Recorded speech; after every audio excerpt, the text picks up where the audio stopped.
Hello student, welcome in biology class. Myself Priyanka kesari.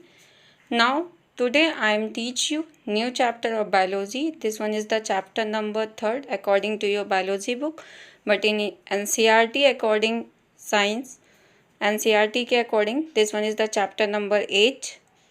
So in this chapter, what is the name of chapter? How to reproduce organism. So in this chapter we discuss with you some important topics. Firstly, we discuss with you introduction.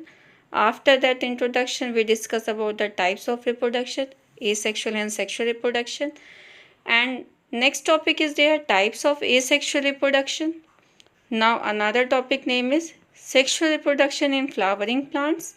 After that, this topic sexual reproduction in human, and some important also male and female reproductive system, population control and sexual transmitted disease. This topic will be covered in how do organisms reproduce. So in this chapter, it is a very interesting chapter. So discuss about all these things in this chapters. So let's start this chapter. First is their reproduction. So what is reproduction? We discuss with you in this topic of introduction. Hello student. Today my topic name is reproduction. So today I discuss with you about what is reproduction. You see the first point of reproduction.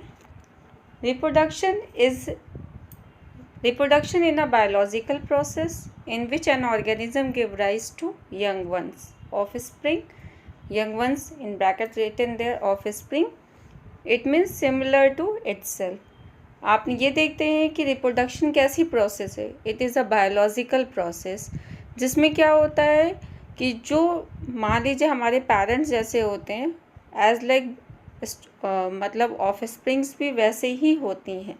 तो offspring reproduce by the parents. So this process is called the reproduction.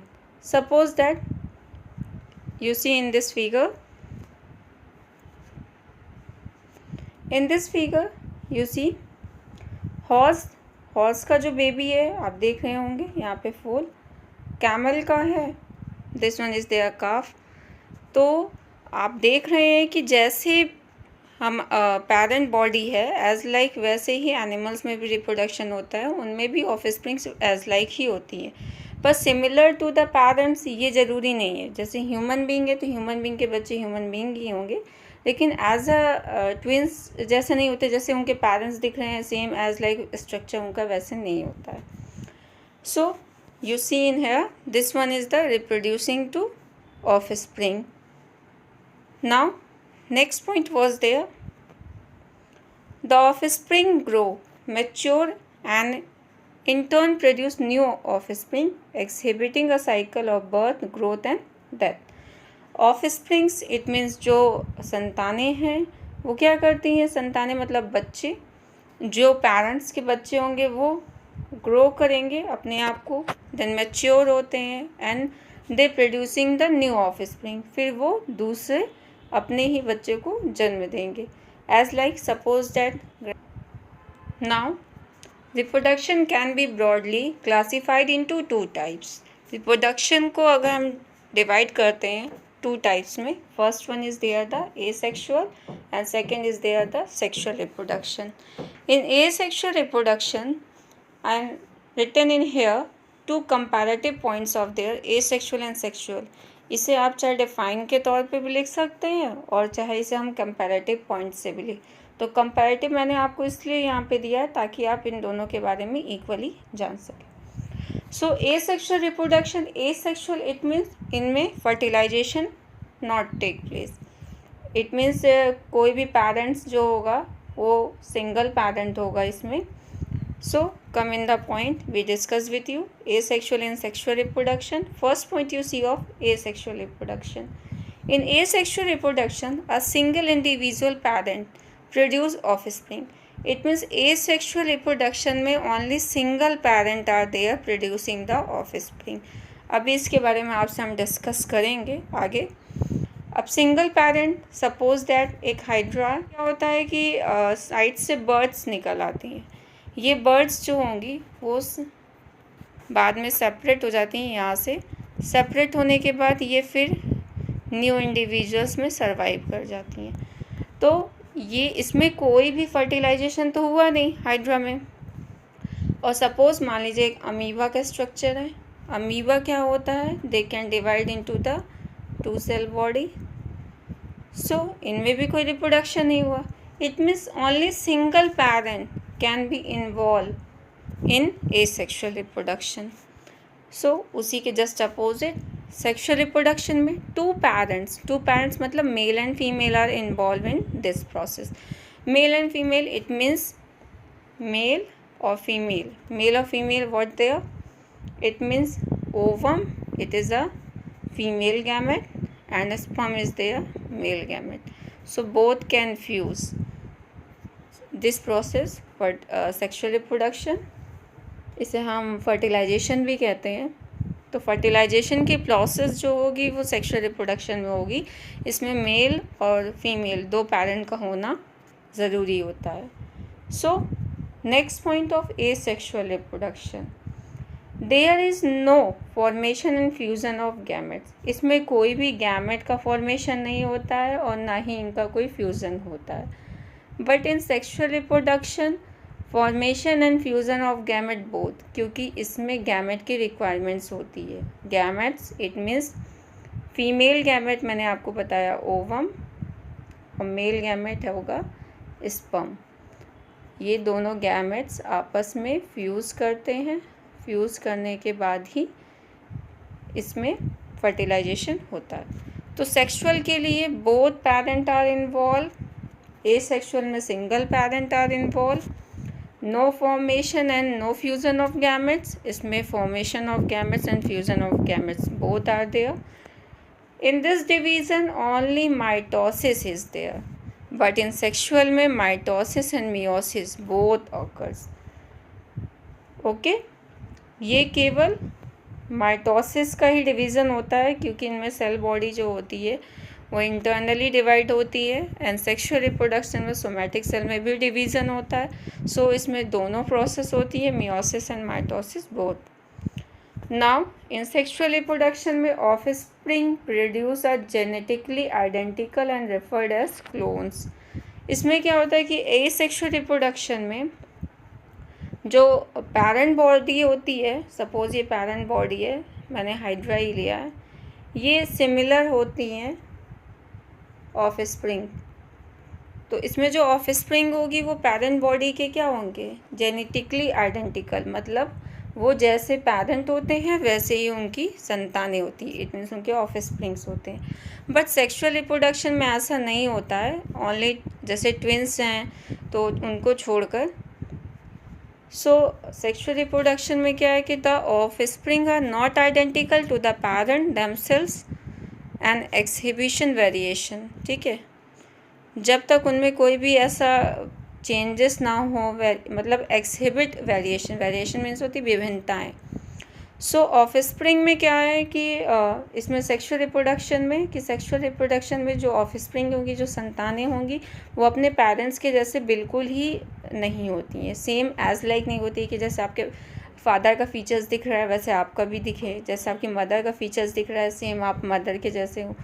ठीक है, तो ऐसा सिर्फ आपको फिल्मों में दिखाई देता होगा, लेकिन रियल लाइफ में it's not a possible. So now come in there the next point of asexual reproduction. In asexual reproduction fertilization not take place. Fertilization होगा ही नहीं क्योंकि इसमें फर्टिलाइजेशन के लिए हमें मेल और फीमेल दो पेरेंट का होना ज़रूरी होता है। लेकिन सेक्सुअल रिप्रोडक्शन में फर्टिलाइजेशन टेक प्लेस बिकॉज क्योंकि इसमें दोनों पेरेंट्स इन्वॉल्व है, mail and female. So this one is the comparative points. So suppose I give the example, you suppose it. जैसे हमारी ग्रैंड मदर लाइक अ नानी से हमारी मदर, तो नानी के अकॉर्डिंग ये इनकी क्या हो गई, ऑफस्प्रिंग। भाई नानी से हमारी मदर आई तो दैट्स अ ऑफस्प्रिंग। अब मदर से अगर हम होते हैं तो हम अपने मदर के ऑफस्प्रिंग हुए। तो ऑफस्प्रिंग क्या करते हैं? Grow and mature and reproduce a new offspring, so exhibiting a cycle of birth, growth and death. इस तरीके से एक साइकिल चलती रहती है। So reproduction enables the continuity of the species generation after generation. Reproduction की वजह से ही जितनी भी जातियां हैं, प्रजातियां हैं, यहाँ पे जितनी भी जनरेशन्स आ रही हैं वो उसके बाद एक दूसरी आती ही जाती हैं। Now in example you also clarify all this things, जैसे डॉग का baby as a puppy and cow का calf. Discuss about their types of asexual reproduction. In types of asexual reproduction, there are the different types. First is there budding. Second, fission. Fission is further divided into two types: binary and multiple fission. Now next is there fragmentation. Next, regeneration. Next one is their vegetative propagation. Vegetative propagation is further divided into the natural and vegetative propagation, artificial and artificial propagation. So next point is there the spore formation. In artificial propagation, what are find there? First one is their cutting, layering and grafting are included in the artificial propagation. Now मैं आपसे इसके बारे में बहुत briefly discuss करूँगी, बस अभी मैं आपको एक समरी पॉइंट ऑफ व्यू से बता देती हूँ कि क्या चीज़ें होती हैं। Now what is the budding? Budding में मैंने आपको एक हाइड्रा का एग्जांपल जो अभी दिया था। हाइड्रा में एक बर्ड्स साइड से निकल आती हैं और ग्रोथ होता है, ये सेपरेट हो जाती हैं, फिर न्यू इंडिविजुअल्स में कन्वर्ट हो जाती हैं। सो इस प्रोसेस को हम क्या कहते हैं? Budding. Now next one is there the fusion.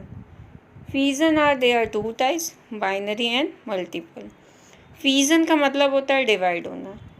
तो some cells are there divide होती, मतलब single cell divide into two cells, तो उसे हम बाइनरी, क्योंकि बाइनरी की मीनिंग होती है single divide into two, it means दो हमें लास्ट में लाना है। मल्टीपल मतलब एक single parent body can be divide into more than two, मतलब एक से अधिक जो होंगे बहुत सारी हो जाएंगी। सो फ्रेगमेंटेशन मतलब होता है टुकड़ा, इट मीन्स पीसेस में टूट जाना। तो फ्रेगमेंटेशन में क्या होगा कि जो पेरेंट बॉडी होती है वो पीसेस में टूट जाती है। नाउ रीजनरेशन मतलब जो पेरेंट बॉडी होती है वो अपने आप को डिवाइड होने के बाद रीजनरेट कर लेती है। वो कितने भी पार्ट्स में टूटी होगी, हर एक पार्ट उसका एक न्यू बॉडी का फॉर्मेशन करता है। वेजिटेटिव प्रोपागेशन मतलब कुछ में ग्रोइंग होता है, जैसे स्टेम है, कुछ लीव्स होती हैं, तो अलग अलग तरीके से इनका एक नेचुरली ग्रोथ होता है न्यू इंडिविजुअल्स में, तो उसे हम नेचुरल करते हैं। And artificial is there different. और स्पोर फॉर्मेशन में से कुछ प्लांट्स में से स्पोर लाइक स्ट्रक्चर वो जैसे चले जाते हैं, तो स्पोर्स में क्या होता है कि वो न्यू बॉडी को फॉर्म करते हैं। So in this topic only summary we discuss with you. In next video we discuss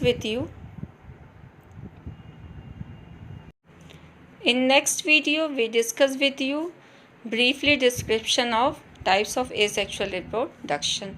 मैं एक एक टॉपिक को लेकर आपसे ब्रीफली इसके बारे में डिस्कस करूँगी by the example. Now, thank you for watching.